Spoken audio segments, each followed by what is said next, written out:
Hey everybody, Shep here. Today is February 19th, and I thought I'd make a little video talking about my homemade maple syrup evaporator.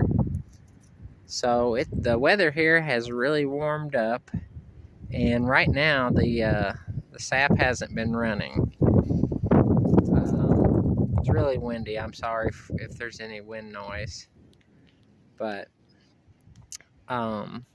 so you saw the video where I made the first batch of maple syrup. Well, last Monday, I boiled down a second batch, which I had pretty much the same amount of sap and got about the same amount of syrup. But ever since then, I collected sap and collected sap the day I boiled it down. But ever since then, there has just not been any. So here all this week, it's supposed to stay pretty warm, and looks like it's going to be, pretty warm for part of next week. So I don't know. I don't think this is gonna be a really good season. I think the maple syrup's probably gonna be done pretty soon. I don't know if I'll get to boil down anymore or not. But this is my setup here. There's lots of setups like this on YouTube. I didn't in any way, shape, or form invent this idea. This is just what I've used, and it works pretty well for me. So I have these stainless steel serving trays. They're a bit dirty now. I've washed them, but I need to clean up some of those burn marks on them. They're stainless steel serving trays like you'd see at like a buffet or whatever. The two back ones I bought online, and the front one here was one that we had. I don't know where we got it. Something that we had forever. And it's only the front one here is only about half as deep, but it's a lot better quality. It's built like twice as heavy as the other ones. But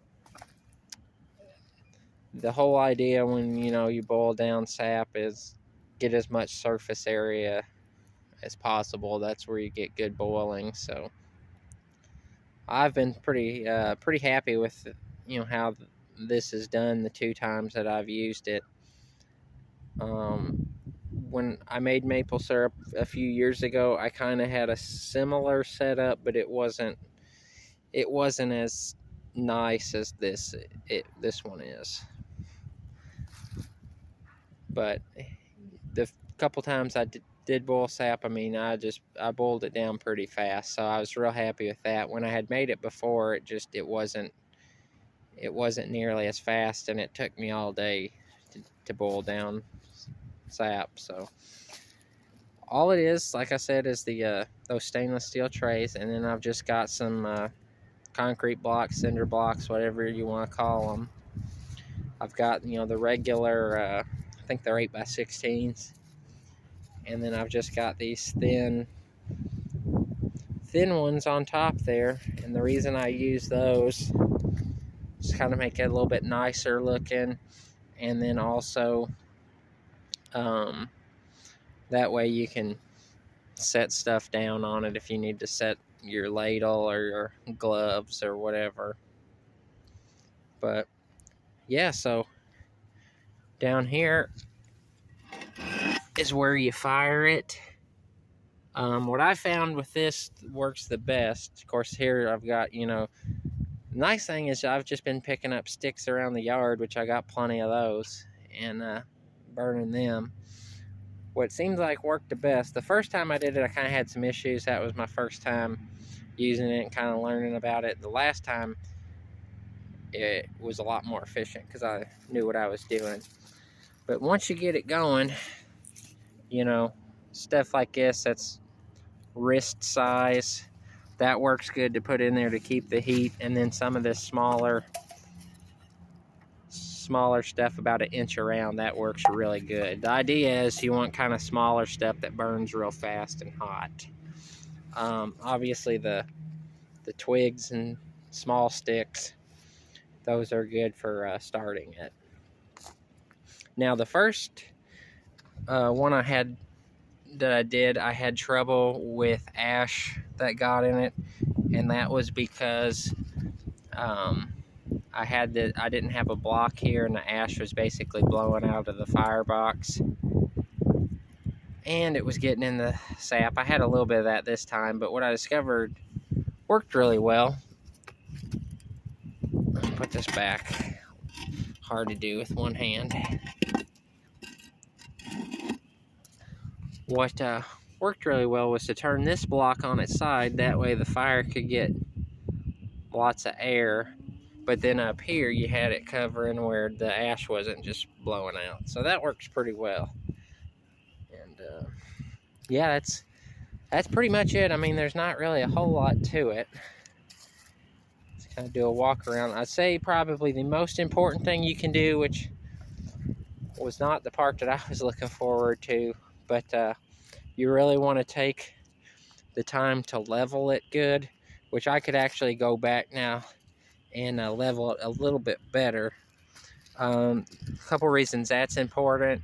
The main reason is you want it level so that the sap is level in the pans. That way, you know, you have about an inch or so in there. It's pretty even. You don't got to worry about one end getting shallow or not. From side to side, it's pretty dead on. I've got it, but the back here kind of isn't as level as I'd like to be. This back portion under the chimney, and you can see we got a large gap there, and basically, you know, you want it to fit together tight so there's not a lot of smoke leaking, which, I mean, you can see the burn marks where the smoke gets out, and it gets out in the, you know, gaps between the pan and the block. But for what I'm doing, I don't really care if it's got a smoky flavor. The first batch, it was pretty smoky flavored, but like I said, the second one went a lot better, and I knew what I was doing, and I had to set up a little bit more fine-tuned, and it seemed to go a lot better, and it didn't get as ashy or as smoky, so that was really good. But that's my my simple setup. It ain't much, but might give somebody an ideas for something. I had a request. My friend kind of wanted to see how I had done this. He thought it would make a good topic for a video, and I didn't really have a whole lot else going on yet, so I want to say thank you to the new subscribers that I've got recently. I've been picking up, you know, a few here and there, so I really appreciate you guys watching. Really appreciate you all subscribing. And we're gonna have a lot of cool stuff coming up. We're gonna here in I believe it's 2 weeks from today, March 5th, I'll be starting my first seeds for the garden this year, so that's exciting. We're going to be doing, obviously, a lot of gardening videos. Here in about a month from now, I'll be working on my cattle panel greenhouse that I'm gonna build. I'll have some videos coming up on that. And probably my next video might be a video talking about that whole project, showing you where I'm going to build it. But anyway, I just want to say thank you again to the subscribers. I really appreciate you all. And hopefully everybody has a nice day. And I'll talk to you guys later.